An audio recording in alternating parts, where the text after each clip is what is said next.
Let me carry that for you, sir. The waitress never imagined who he really was. Most people never notice the moment that changes their life. It often arrives disguised as something small. A stranger. A rainy afternoon. A simple act of kindness. The rain had been falling over Boston for nearly 6 hours. Not the dramatic kind that made headlines. Just a cold, steady rain that turned sidewalks slick and painted the city in shades of gray. People hurried past one another with their heads down, umbrellas tilted against the wind. Nobody wanted to stop. Nobody wanted to be late. And nobody wanted to get involved in someone else's problem.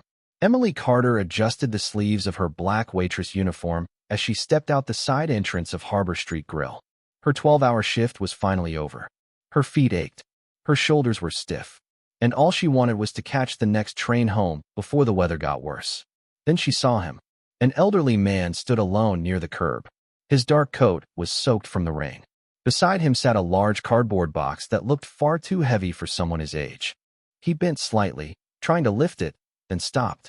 For a brief moment, he simply stared at it, as if calculating whether he had enough strength left to try again. Hundreds of people walked past. Some glanced his way. Most didn't. Nobody stopped. Emily hesitated. She checked the time on her phone. The train would arrive in 8 minutes. If she missed it, she would be waiting another 45.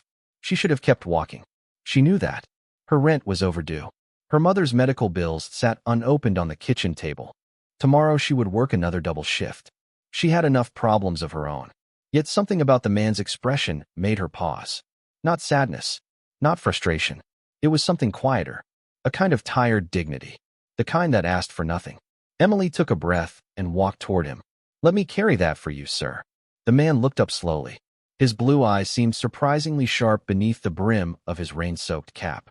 For a second, he appeared genuinely startled, as though nobody had spoken to him all day. That's very kind of you, he said. His voice was calm and measured. But it's heavier than it looks. Emily smiled. I work in a restaurant.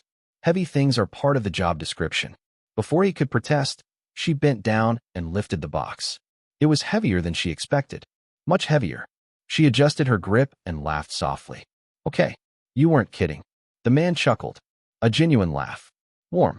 Unexpected. Together, they started walking toward a nearby bench sheltered beneath an awning. Halfway there, the box shifted slightly. Something inside moved. Emily frowned.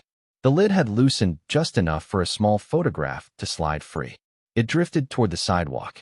She quickly reached down and caught it before the rain could carry it away.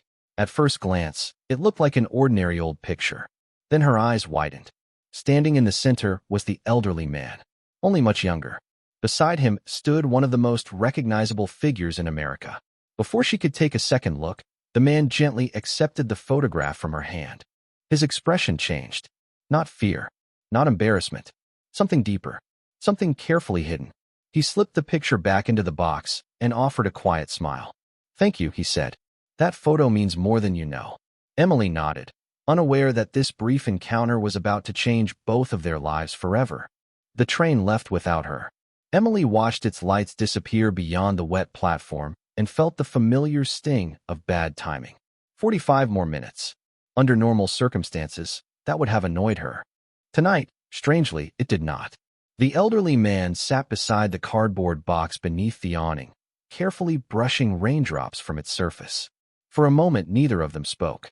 The city moved around them in a blur of headlights and umbrellas. Finally, the man looked up. You missed your train because of me. Emily shrugged. Trains come every day. The man studied her face. Most people would not see it that way. Most people are probably smarter than I am. His laughter returned. Quiet. Genuine. I doubt that. A gust of wind swept through the street. Emily crossed her arms against the cold. The man noticed immediately and removed a folded scarf from his coat pocket. Here. Emily shook her head. I could not. You carried a box that weighs nearly 50 pounds through the rain. I think we are past formalities. Reluctantly, she accepted it. The wool was surprisingly warm. More expensive than anything she had ever owned. Thank you. The man nodded. Then his gaze drifted toward the restaurant across the street. You work very hard. Emily smiled faintly. That obvious? People who do not work hard rarely look that tired. For some reason, that answer made her laugh. They sat quietly for another minute. Then the man asked, if you do not mind me asking, What would you be doing if you were not serving tables? Emily looked down at the wet pavement. Most people never ask questions like that. They asked where she worked, what shift she was on, whether the coffee was good, not what she dreamed about. I wanted to study healthcare administration, she admitted. My mother got sick before I could finish school. The man listened carefully, not interrupting, not offering advice, just listening. So now I work. And take care of her. Emily nodded. And take care of her. The man leaned back slightly. That is a heavy responsibility for someone your age. Emily smiled. It is still lighter than that box. Again he laughed. But this time there was something else in his eyes. Respect. The distant sound of a bus echoed through the rain. Emily checked the time. That is mine. She stood and handed back the scarf. Keep it, the man said. No, I could not. Please. He folded her fingers gently around it. Consider it payment for carrying something I could not. Emily hesitated before accepting. As she turned toward the arriving bus, the man called after her. Miss Carter. She froze. How do you know my name? The elderly man smiled and pointed toward the name tag still pinned to her uniform. Emily laughed at herself. Right. For a brief second, she thought she saw amusement mixed with sadness in his expression. Take care of your mother, Emily. I will. And do not give up on your dream. The bus doors opened. Emily climbed aboard and found a seat near the window. As the vehicle pulled away, she looked back. The elderly man remained beneath the awning beside the mysterious box, watching the rain, watching the city, looking somehow completely alone. What Emily did not know was that inside that cardboard box were decades of memories, documents worth millions of dollars, and one decision that would soon change the course of her life forever. The next morning arrived with clear skies and a sharp autumn breeze that swept through Boston Harbor. Emily barely noticed. She was already balancing 3 coffee refills, carrying 2 breakfast plates, and apologizing to a customer whose eggs had arrived 30 seconds later than expected. Harbor Street Grill was crowded. Business people filled the booths. Tourists occupied the window seats. The familiar rhythm of clinking dishes and quiet conversations echoed through the restaurant. By noon, Emily had almost forgotten about the elderly man and the mysterious photograph. Almost. The scarf remained folded neatly inside her locker. Every time she saw it, she remembered his eyes. Calm, observant, different from most people she met. Around 1 o'clock, the front door opened. Emily glanced up automatically. Her heart skipped for a moment. It was him. The elderly man stepped inside carrying the same cardboard box. He looked dry today, rested, somehow taller than she remembered. Good afternoon, he said warmly. Emily smiled. You came back. I did. And you still have the box. I am beginning to think the box and I are a package deal. Emily laughed and guided him toward a quiet table near the window. Several customers barely noticed him. One businessman glanced at the worn coat and immediately looked away. Another customer asked Emily to move the man farther from the window because he preferred a better view. Emily politely refused. The elderly man observed everything without comment. Coffee? Emily asked. Please. She returned a few minutes later with a steaming mug. On the house. You should not do that. Then it is a good thing I already did. The corner of his mouth lifted into a smile. As the afternoon slowed, Emily stopped by his table whenever she had a free moment. Their conversations remained simple. Favorite books, the weather, the city. Yet somehow those small topics felt more meaningful than most conversations she had with people her own age. At one point, the man asked, Do you always treat strangers this kindly? Emily considered the question. Not always. No, only the ones carrying 50-pound boxes in the rain. His laughter filled the corner of the restaurant. Nearby customers turned toward them. Some smiled. Others seemed surprised that a waitress would spend time talking to an elderly customer who looked unlikely to leave a large tip. Across the room, one of Emily's co-workers approached. You know he has been sitting here for 3 hours, right? She whispered. I noticed. Maybe he is lonely. Emily glanced toward the window. The man was staring outside at the harbor, thoughtful and quiet. Maybe, she said softly. What Emily could not see was the black luxury sedan parked half a block away. Inside sat a well-dressed man in his 40s watching the restaurant through tinted windows. A tablet rested on his lap. Notes filled the screen. Arrival time. Conversations. Reactions. Every detail carefully recorded. The observer never entered the restaurant. He never spoke to anyone. He simply watched, then typed one final sentence before closing the device. Subject: Emily Carter continues to exceed expectations. Inside the restaurant, completely unaware, Emily poured another cup of coffee for the elderly man. Outside, the man in the sedan started the engine and drove away. The test had only just begun. 3 days later, the elderly man had become a familiar part of Harbor Street Grill. He always arrived shortly after lunch. He always chose the same table near the window. And he always brought the cardboard box with him. Customers came and went. Seasons of conversation flowed through the restaurant. Yet somehow the box never left his side. Emily stopped wondering what was inside. She had learned something important about him. He never spoke about himself unless asked. Even then, his answers were brief. Careful, like someone who had spent a lifetime carrying stories too valuable to share casually. That Thursday afternoon, the restaurant was unusually busy. A convention downtown had filled every hotel in the city, and Harbor Street Grill was serving a steady stream of executives, consultants, and investors. Expensive suits filled the dining room. Laptops covered the tables. Voices carried the confidence of people accustomed to being listened to. Emily moved quickly between customers, balancing trays and refilling coffee cups. Near the front entrance, a group of businessmen entered together. Their laughter was loud. Their watches gleamed beneath the lights. One of them spotted the elderly man sitting alone near the window. His expression changed immediately. Not cruel, just dismissive. The kind of look people give when they think someone has nothing to offer them. As the group passed by, one man stopped beside the table. "Excuse me," he said. "We were hoping to use this section. Our meeting is important." The elderly man looked up politely. There appeared to be several open tables. The businessman forced a smile. "Those are smaller." His eyes drifted toward the cardboard box. "Besides, this area is better suited for business discussions." The message was obvious. Emily heard every word from across the room. She set down her tray and walked over. "Sir," she said calmly, addressing the businessman, "this table is occupied." "I can see that." "Then I am sure you understand that it is unavailable." A brief silence followed. Several nearby customers looked up. The businessman glanced from Emily to the elderly man and back again. "I was only making a suggestion." Emily smiled professionally. "And I am politely declining it." The group exchanged awkward looks before moving toward another section of the restaurant. The elderly man watched the interaction quietly.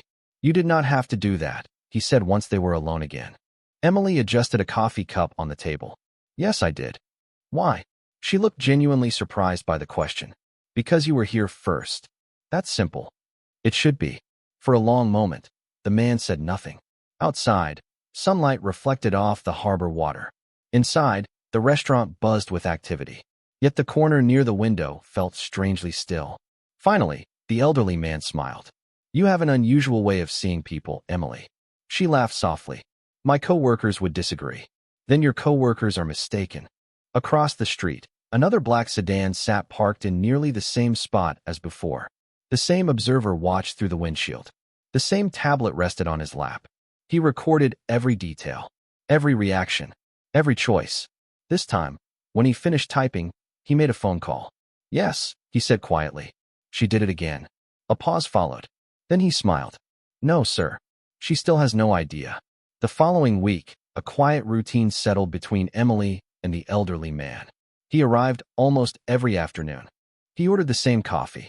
He sat by the same window. And somehow, despite knowing so little about him, Emily found herself looking forward to those conversations more than anything else in her day. On Tuesday, the harbor shimmered beneath clear blue skies. The lunch rush had finally slowed when Emily carried a fresh cup of coffee to his table. The cardboard box was there as always. So was the old photograph tucked safely inside. "You seem happier today," the man observed. Emily smiled as she placed the mug in front of him. "Do I? Your shoulders are not carrying quite as much weight." She laughed softly. "Maybe I am getting stronger." The man nodded thoughtfully. "Or maybe you are remembering who you are." The answer lingered in her mind. Before she could respond, he asked another question. "If someone handed you $10 million tomorrow, what would you do?" Emily nearly dropped the coffee pot. "That is a very specific question. Humor me." She considered it seriously. Most people would have answered immediately. A bigger house, luxury vacations, expensive cars. Emily stared through the window at the harbor. I would pay for my mother's treatment first. And after that, finish school. And after that, she smiled, probably help other families dealing with the same problems. The man watched her carefully. You would not keep it. Emily shrugged. How many bedrooms does one person need? The elderly man laughed quietly. Fewer than most people seem to think. A few minutes later, he asked another unusual question. If someone offered you a powerful position at a large company, would you take it? Depends. On what? Whether they wanted me because I could help people or because I could make them richer. The man stirred his coffee slowly. Interesting distinction. It is not really. Most people never make it. Emily noticed a strange expression pass across his face. Pride, perhaps, or relief. She could not tell. The conversation shifted to simpler topics after that. Favorite books. Childhood memories. The best clam chowder in Boston. Yet the question stayed with him long after they stopped speaking. That evening, after Emily finished her shift, she stepped outside and noticed something unusual. Across the street stood the same black sedan she had seen several times before. Its engine started the moment she looked toward it. Then it disappeared into traffic. Emily frowned. Maybe it was a coincidence. Maybe not. Inside the vehicle, a familiar observer reviewed his notes once more. Every answer, every conversation, every decision. He placed a call. She answered exactly as he predicted, he said quietly. Another pause followed. Then a smile crossed his face. Yes, sir. I believe she is ready. Back at Harbor Street Grill, Emily locked her locker and reached for the scarf the elderly man had given her weeks earlier. She wrapped it around her neck before stepping into the cool evening air. What she did not know was that the questions she thought were casual conversations had never been casual at all. Each answer had opened another door. And somewhere beyond those doors, a life she could not yet imagine was waiting. 2 days later, everything changed. Emily was halfway through her morning shift when her phone vibrated inside her apron pocket. She almost ignored it. The restaurant was busy. Orders were stacking up. Coffee needed refilling. But something made her check the screen. The moment she saw the hospital's number, her stomach tightened. She stepped into the hallway near the kitchen and answered immediately. The conversation lasted less than 3 minutes. When it ended, she remained standing there in silence. Her mother needed a procedure sooner than expected. The doctors were optimistic, but the cost was overwhelming. Even with insurance, the remaining balance felt impossible. Emily closed her eyes. For months, she had been working double shifts, saving every extra dollar, skipping small luxuries, delaying everything that could be delayed. Yet suddenly it still was not enough. She returned to the dining room, wearing the same professional smile. Most customers never noticed anything was wrong. That was one of her talents, carrying worry without showing it. By early afternoon, she found herself glancing toward the window. The familiar table remained empty. The elderly man had never missed a day. Not once. She told herself it meant nothing. People traveled. People got busy. Yet when the afternoon ended and the chair remained vacant, disappointment settled quietly into her chest. The next day he did not come either, nor the day after that. A week passed, then another. The table by the window became just another table again. Customers occupied it. Conversations filled the space. But something felt missing. Emily hated admitting it even to herself. She missed their talks. She missed the strange questions. She missed the feeling that someone was genuinely listening whenever she spoke. One rainy evening after work, she opened her locker and found herself staring at the scarf he had given her. The soft wool still carried the faint scent of cedar. She folded it carefully and placed it back inside. "Friend of yours?" asked a coworker passing by. Emily smiled. "Something like that." "What happened to him?" "I do not know." Her coworker shrugged and left.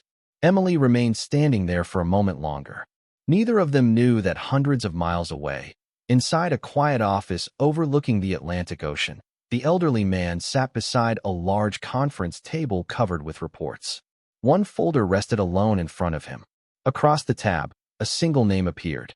Emily Carter. He opened it slowly. Photographs. Interview notes. Observations. Every page documented weeks of conversations and choices. Every answer she had given. Every act of kindness she thought nobody had noticed. The elderly man read each page carefully. Then he closed the folder and looked toward the city skyline beyond the glass. "She reminds me of someone," he said softly. An older executive seated nearby smiled. Your younger self? The man considered that for a moment. Then he shook his head. No, a faint smile touched his face. Someone better.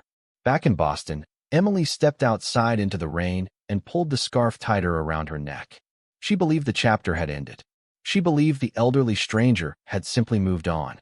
What she did not know was that while she was worrying about overdue bills and hospital paperwork, preparations were already underway for a meeting that would alter the course of her future forever. 3 weeks after the elderly man disappeared, Emily arrived home exhausted from another double shift and found a thick cream-colored envelope resting on the kitchen table. Her mother looked up from the couch. It was delivered by courier, she said. I thought it might be important. Emily set down her bag and picked up the envelope. The paper felt expensive. Her name was written across the front in elegant lettering. No company logo, no return address, just Emily Carter. She carefully opened it and unfolded the letter inside. As she read the first line, her confusion deepened. You are cordially invited to attend the Harrison Foundation Annual Legacy Gala.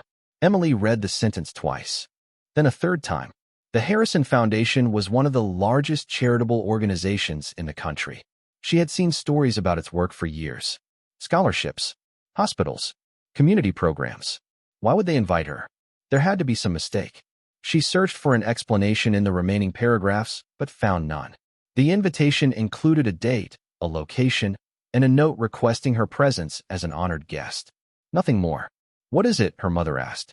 Emily handed over the letter. Her mother adjusted her glasses and read silently. You should go. Emily laughed. I think they sent this to the wrong person. Maybe they did not. Mom. Emily. Her mother smiled. When was the last time you did something unexpected? 4 days later, Emily stood outside one of Boston's most luxurious waterfront hotels. The building rose above the harbor like something from another world. Valets greeted arriving guests. Black cars lined the entrance. Men and women in elegant attire crossed the marble lobby beneath crystal chandeliers. Emily nearly turned around twice before she even reached the front door. She felt completely out of place. Yet the invitation remained tucked safely inside her purse. At the registration desk, a smiling attendant checked her name. The woman's expression changed immediately. Miss Carter, we have been expecting you. Emily blinked. You have? Of course. Another staff member appeared almost instantly. Please come with me. The nervous feeling in Emily's stomach grew stronger as she followed him through a series of hallways toward a massive ballroom. The sound of hundreds of conversations drifted through the closed doors ahead. Then the doors opened. Emily stepped inside and froze. More than 1,000 guests filled the room. Business leaders, philanthropists, public officials, people she recognized from newspapers and television. Giant screens illuminated the stage at the front of the ballroom. Her guide led her toward a reserved seat near the front. There must be some mistake, Emily whispered. There is no mistake, Miss Carter. Before she could ask another question, the lights began to dim. Conversations faded. The giant screens flickered to life. A photograph appeared. An old photograph. Emily immediately recognized it. It was the same one she had briefly seen slipping from the cardboard box weeks ago. Her heart stopped. Then a familiar face appeared on the screen. Older now, wearing an elegant suit instead of a worn raincoat. Standing confidently before thousands of people. The elderly man looked directly into the camera. And for the first time, Emily saw the name displayed beneath his image. William Harrison, founder, chairman, Harrison Global. The entire ballroom erupted into applause. Emily sat frozen in her seat, unable to breathe. The stranger she had helped in the rain. The man who drank coffee by the window. The man who carried the cardboard box. He was not simply an elderly customer. He was one of the most respected billionaires in America. Emily could barely hear the applause. The ballroom seemed distant, as though she were watching someone else's life unfold from across the room.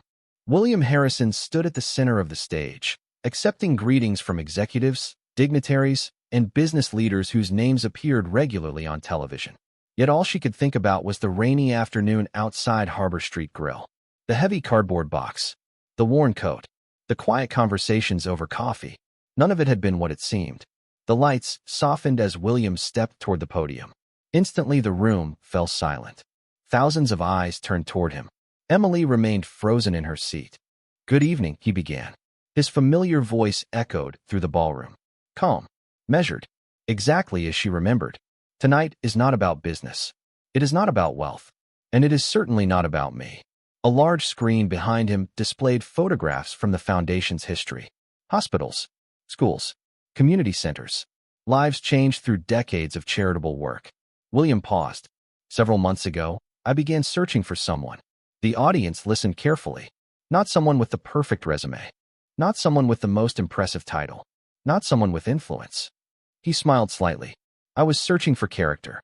Emily felt her heart begin to race. On the screen appeared a photograph of Harbor Street Grill. A murmur moved through the crowd. William continued. For years I have interviewed candidates for leadership positions within this foundation. Brilliant people. Accomplished people. Yet I kept asking myself the same question. Who are they when nobody is watching? Another image appeared. A rainy Boston sidewalk. Then one afternoon, I met a young waitress who stopped to help an old man carrying a heavy box. Emily's breath caught. Several people nearby turned toward her. William looked directly into the audience. Directly toward her section. She did not know who I was. She expected nothing in return. She simply saw someone who needed help. The room remained completely silent. Over the following weeks, I asked questions. Strange questions. Laughter rippled gently through the audience. What would you do with $10 million? What matters more, power or purpose? How should people be treated when they have nothing to offer you? William's smile grew warmer. Her answers never changed. Not once. Emily felt tears gathering in her eyes. On the screen appeared photographs she had never seen before. Security footage from the restaurant. Images of her helping customers. Speaking kindly to strangers. Standing up for the elderly man when others dismissed him. Moments she barely remembered. Moments she never thought mattered. William's voice softened. Character reveals itself in ordinary moments. The giant screen displayed her name. Emily Carter. A quiet gasp spread through the ballroom. Ladies and gentlemen, William said, the future executive director of the Harrison Foundation Community Impact Program. For a moment, Emily thought she had misunderstood. The audience erupted into applause. She remained completely still. Shocked. Speechless. William stepped away from the podium and extended his hand toward her. Miss Carter, he said warmly, would you please join me on stage? Emily stood slowly. The applause seemed endless. Faces blurred together as she made her way toward the stage. Every step felt unreal. Just weeks earlier, she had been serving coffee and calculating how to stretch every dollar. Now hundreds of influential people were rising to their feet as she approached. William Harrison greeted her with the same warm smile she remembered from the rainy afternoon outside Harbor Street Grill. The same smile he wore while carrying the cardboard box. The same smile he wore while asking impossible questions over coffee. You look surprised, he said quietly as she reached the stage. A nervous laugh escaped her. That may be the understatement of the century. The audience laughed softly. William turned toward the crowd. Ladies and gentlemen, this young woman believes she is standing here because she impressed me. He paused. She is wrong. Emily looked at him in confusion. William continued. She is standing here because she never tried to impress anyone. The ballroom fell silent again. When she thought I was an ordinary old man, she treated me with dignity. When she believed nobody was watching, she chose kindness. When she had every reason to focus on her own struggles, she still found time to help others. He glanced toward Emily. Those qualities cannot be taught in a boardroom. A large screen behind them displayed a new image. It showed the cardboard box sitting beneath the restaurant window. William smiled. Many people have asked about that box. Gentle laughter moved through the room. Inside were photographs, journals, and memories collected over 50 years. The story of my life. I carried it myself because I wanted to remember something important. He paused. The things that matter most are never measured by weight. Emily felt tears forming again. William reached into his jacket and removed a small folder. The Harrison Foundation will fully cover your mother's medical expenses. A collective gasp swept through the audience. Emily pressed a hand against her mouth. In addition, William continued, your education will be fully funded. Effective immediately, you will begin training to lead our newest national community initiative. The room erupted into applause once more. For a moment, Emily could not speak. When the applause finally faded, she stepped toward the microphone. I do not know what to say. Her voice trembled slightly. Then say the truth, William replied. Emily looked across the ballroom. The truth is that I only carried a box. William smiled. No, he gently shook his head. You carried something much heavier than that. The audience listened closely. You carried compassion when it would have been easier to walk away. Silence settled across the room. The kind of silence that means people are thinking. Really thinking. 5 years later, visitors entering the Harrison Foundation's Boston office would often see a framed photograph hanging beside Emily's desk. It showed a rainy sidewalk, a cardboard box, and an elderly man smiling beneath a gray sky. Whenever someone asked why she kept it there, Emily always gave the same answer. Because that was the day I learned that every person carries a story you cannot see. Then she would smile and return to her work, helping families, funding scholarships, and changing lives one quiet act at a time. The world remembered William Harrison as a billionaire. Emily remembered him as the man with the heavy box. And both of them knew the same truth. The smallest act of kindness can open a door that money never could.